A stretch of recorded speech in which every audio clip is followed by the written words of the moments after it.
गुजरात को कैसे पार कर सकते हैं? जी प्रदीप जी, यहाँ एक सवाल और चर्चा में शामिल करना चाहेंगे। अगर इस तरह का बजट पेश किया जाता है, खासकर उद्योगों को देखते हुए, तो क्या नंबर 1 हो पाएगा हरियाणा, जिस तरह के दावे लगातार प्रदेश सरकार की तरफ से किए जाते हैं? हरियाणा सरकार की ओर से लगातार नंबर वन के दावे किए जा रहे हैं, लेकिन आज का जो बजट हरमोहिंदर सिंह चट्टा ने विधानसभा के पटल पे रखा है, उसमें देखकर ये साफ साफ ये पता लग रहा है कि ये एक कैलकुलेटिव बजट है, जिसमें आम आदमी के जो पिछले कई दिनों से लगातार सरकार की ओर से बातें की जा रही थी कि आम आदमी का बजट होगा, आम आदमी के हितों को ध्यान में रख कर बनाया गया ये बजट होगा, हर वर्ग के हितों को ध्यान में रख कर ये बजट तैयार किया गया है। लेकिन आज हरमोहिंदर सिंह चट्टा ने जो ये बजट विधानसभा में रखा है, उसमें साफ साफ ये दिखाई दे रहा है कि आम आदमी को कम से कम इस बजट से फिलहाल कोई राहत नहीं मिलती दिख रही है। चाहे वो कर्मचारी है, चाहे वो शिक्षक है, चाहे वो छात्र है, चाहे वो युवा है, चाहे वो महिलाएं हैं, चाहे वो किसान हैं, किसी भी वर्ग को, चाहे वो व्यापारी है, इस बजट से सीधी राहत। हाँ, व्यवस्थाओं में मजबूती लाने के लिए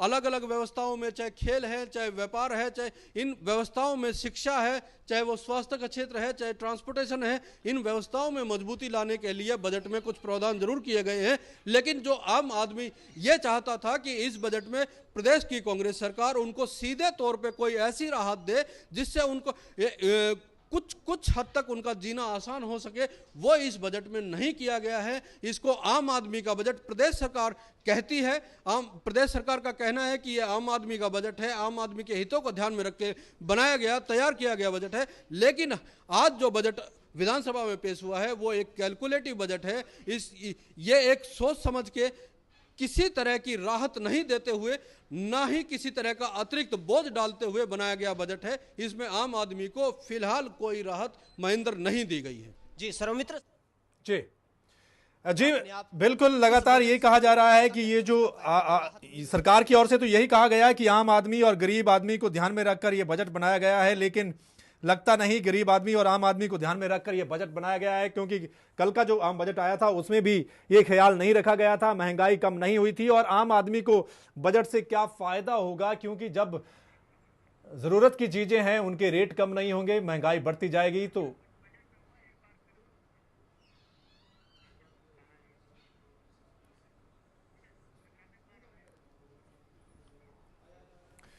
तो लगातार हमारी बजट पर चर्चा हो रही है कि आज क्या कुछ निकलकर सामने आता है। इस बजट में हरियाणा के लोगों को कोई राहत मिलती है, क्या कुछ नया, एक बार फिर हम आपको दिखाते हैं क्या कुछ अब तक निकलकर सामने आया है।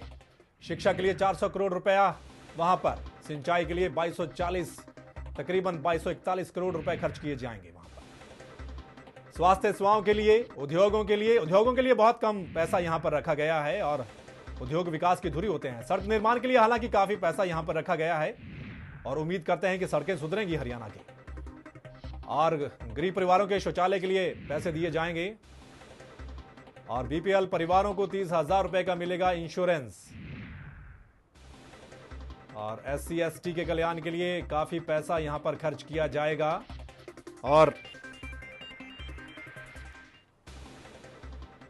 आप देख सकते हैं जो अब तक निकलकर सामने आया है इस बजट से, एक नजर में बिजली के लिए, सिंचाई के लिए काफी पैसा और उद्योगों के लिए बहुत कम पैसा यहां पर दिया गया है। स्वास्थ्य सेवाओं के लिए काफी अच्छा पैसा दिया गया है यहां पर। सड़क निर्माण के लिए अच्छा पैसा है, परिवहन के लिए हालांकि कम पैसा है यहां पर। गरीब परिवारों के लिए शौचालय बनवाए जाएंगे, स्कूलों में बच्चों के बैठने के लिए डेस्क दिए जाएंगे वहां पर। बीपीएल परिवारों को 30,000 रुपए का इंश्योरेंस मिलेगा और कृषि किसानों को खुश करने के लिए सिंचाई पे अच्छा खासा पैसा दिया जाएगा। जी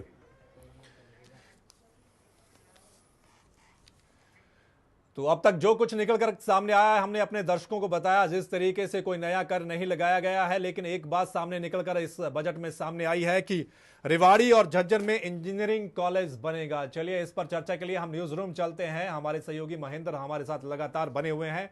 महेंद्र, एक बात सामने आई है, रेवाड़ी और झज्जर में इंजीनियरिंग कॉलेज बनेगा।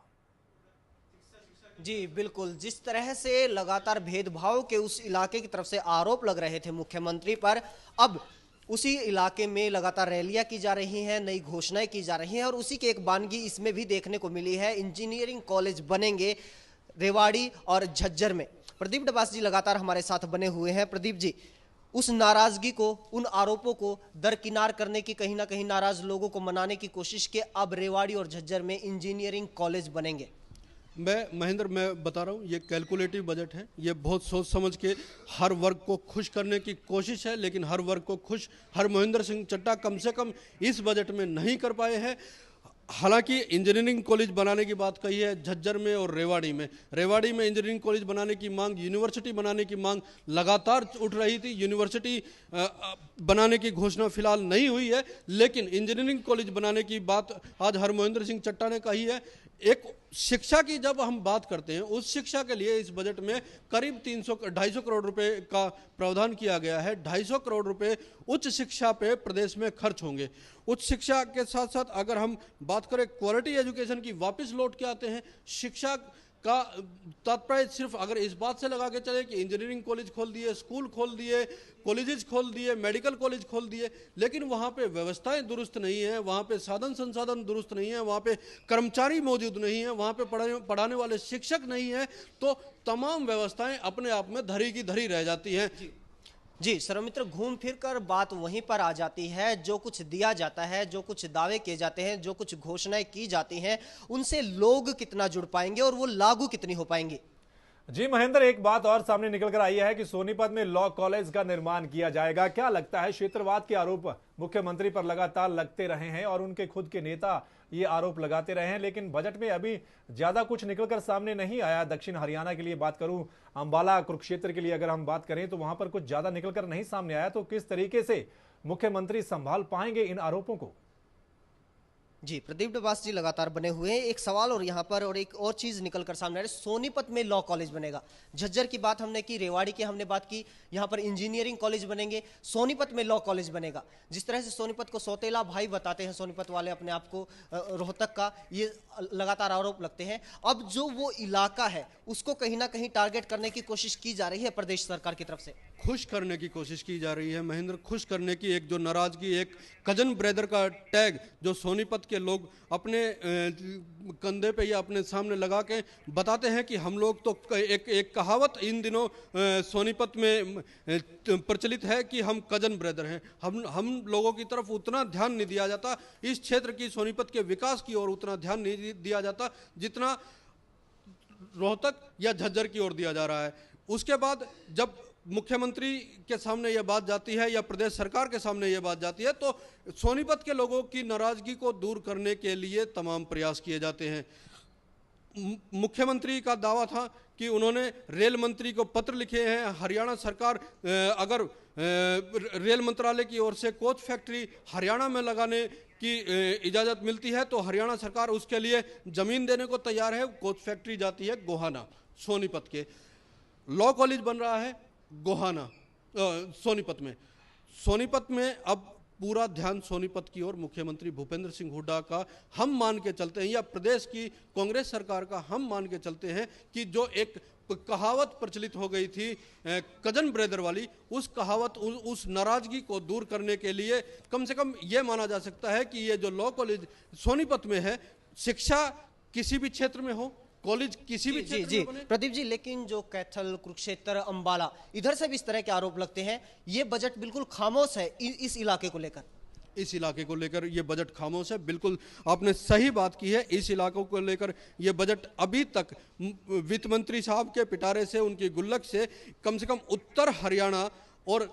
उत्तर हरियाणा के लिए इस बजट से अभी तक कुछ विशेष निकल के नहीं आया है। हालांकि पानीपत में एक सीवरेज ट्रीटमेंट प्लांट लगाने की बात वित्त मंत्री साहब ने जरूर कही है, लेकिन उससे ऊपर अगर हम चले, करनाल की बात करें, कुरुक्षेत्र की बात करें, कैथल की बात करें और यमुनानगर की अगर बात करें हम, और पंचकुला की अगर बात करें, कुछ विशेष मांगे यहाँ के लोगों की थी, उनकी ओर कम से कम इस बजट में वित्त मंत्री साहब ने अभी तक जो बजट भाषण उन्होंने दिया है उसमें कुछ खास निकल के नहीं आया है। इसके साथ साथ अगर हम बात करें हिसार की, सिरसा की और फतेहाबाद की, तो उस इलाके के विकास के लिए भी, हालांकि तमाम क्षेत्रों में विकास के लिए जो बजट में प्रावधान किए गए हैं, लेकिन क्षेत्र विकास की अगर हम बात करें, जिस तरह रेवाड़ी में इंजीनियरिंग कॉलेज खोलने की बात की गई है, झज्जर में इंजीनियरिंग कॉलेज खोलने की बात की गई है, सोनीपत में लॉ कॉलेज खोलने की बात की गई है, इसी तरह की कुछ मांगे लगातार उत्तर हरियाणा के लोगों की ओर से भी उठाई जाती रही है। किसानों की मांग लगातार बढ़ती आ रही थी कि पाले से फसलों को नुकसान हुआ है, विशेष गिरदावरी के आदेश प्रदेश सरकार की ओर से दिए गए हैं, लेकिन इस बजट में किसानों को जिस तरह से राहत दी जानी चाहिए थी, किसान जो उम्मीद लगा के बैठे हुए थे, आम आदमी जो उम्मीद लगा के बैठा हुआ था कि सीधी राहत प्रदेश सरकार की ओर से शायद इस बार कुछ मिले और उनका जीना कुछ हद तक तो आसान हो, लेकिन वो राहत नहीं दी गई है।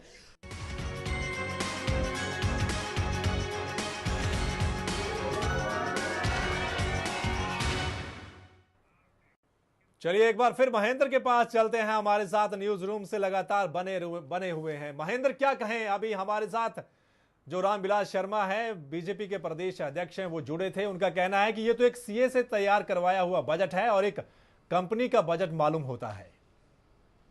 जी, जिस तरह की प्रतिक्रिया की उम्मीद की जा सकती है विपक्ष की तरफ से, कुछ ना कुछ उसी तरह की प्रतिक्रिया उनकी तरफ से देखने को मिली है। सोचिए सर्वमित्र, विपक्ष कैसे एक दस्तावेज जो सरकार ने तैयार किया है उसकी तारीफ कर सकता है। प्रदीप डबास जी लगातार हमारे साथ बने हुए हैं। रामविलास शर्मा से बात हुई, उन्होंने भी इस बजट को दिशाहीन करार दिया है और कहीं ना कहीं ये कहा है कि ये बजट ये नहीं बताता कि किस चीज के लिए इसे तैयार किया गया है। महेंद्र, ये बजट आज सदन में प्रस्तुत हुआ है।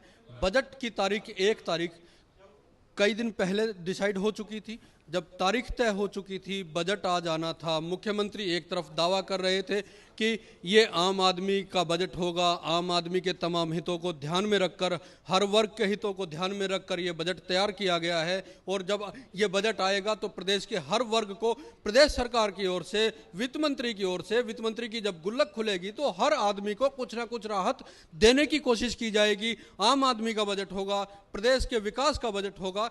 वहीं इस बजट को लेकर जहां मुख्यमंत्री 4 दिन पहले से एक तारीफों के वो करते चले आ रहे थे, वहीं विपक्ष की प्रतिक्रिया बजट पेश होने से पहले आनी शुरू हो गई थी कि यह बजट आम आदमी के खिलाफ होगा, बजट में आम आदमी के लिए कुछ नहीं होगा। अब विपक्ष की उम्मीदों पर हरमोहिंदर सिंह चट्टा वित्त मंत्री कितना खरे उतरे हैं ये तो विपक्ष जाने, लेकिन आम आदमी को अगर हम सीधे सीधे तौर पे बात करें कि इस बजट से जो आम आदमी को एक सीधी राहत मिलने की उम्मीद थी कि महंगाई से जो प्रदेश सरकार की ओर से कर लगाए जाते हैं उसमें कुछ कटौती हो तो महंगाई से कुछ हद तक तो निजात मिले, वो निजात फिलहाल इस बजट में हरमोहिंदर सिंह चट्टा ने नहीं दी है प्रदेश के लोगों। प्रदीप जी, अगर पूरी विपक्ष की बात छोड़ भी दी जाए, अगर आम जनता की बात की जाए, तो क्या नहीं लगता कि अब वक्त आ गया है जो भी दस्तावेज तैयार किया जाए, हमने रेलवे बजट देखा, हमने फिर आम बजट देखा और अब हरियाणा का बजट, कहीं एक दिशा तय नहीं होती कि इस बजट की प्राथमिकता क्या है? क्या नहीं लगता कि अब वक्त आ गया है कि एक दिशा को तय करके बजट पेश किया जाए, पता लगे कि हाँ ये प्राथमिकता है और इस बार ये समस्या दूर हो जाएगी? बिल्कुल, प्राथमिकताओं को ध्यान में रख के बजट तैयार करना ही होगा, किया भी जाता है। तमाम लोग बैठते हैं, तमाम अधिकारी बैठते हैं, तमाम अर्थव्यवस्थाओं के जानकार लोग बैठते हैं जब एक बजट तैयार होता है। लेकिन इस बार जो बजट में सीधा बताया गया है कि शिक्षा के क्षेत्र में इतना खर्च किया जाएगा, कृषि के क्षेत्र में इतना खर्च किया जाएगा, इसको थोड़ा एलोबरेट करके थोड़ा और विस्तार के साथ अगर हरमोहिंदर सिंह चट्टा ये बताते कि अगर कृषि के क्षेत्र में या उद्योग या खेल के क्षेत्र में वो 100 करोड़ रुपए खर्च करने जा रहे हैं तो वो 100 करोड़ रुपए खर्च करने की व्यवस्थाएं क्या होंगी, कितना स्टेडियम्स पे खर्च होगा, कितना कोचेस की नियुक्तियों पर उनकी सैलरी पे खर्च होगा, कितना संसाधन जुटाने पे खर्च होगा। अगर इस तरह से व्यवस्था बनाकर किया जाता और एक खाका तैयार करके आम लोगों को सामने पेश किया जाता तो उस वक्त लोगों को यह लगता कि कुछ हद तक सरकार सोच रही है। 100 करोड़ रुपए खेलों के लिए, 2.5 करोड़ की आबादी, 21 जिले, करीब 7,000 के आसपास गांव, हर ब्लॉक में प्रदेश सरकार चाहती है कि स्टेडियम बने, वो स्टेडियम खेलों के विकास के लिए हो। लेकिन जब उन स्टेडियम की भीतरी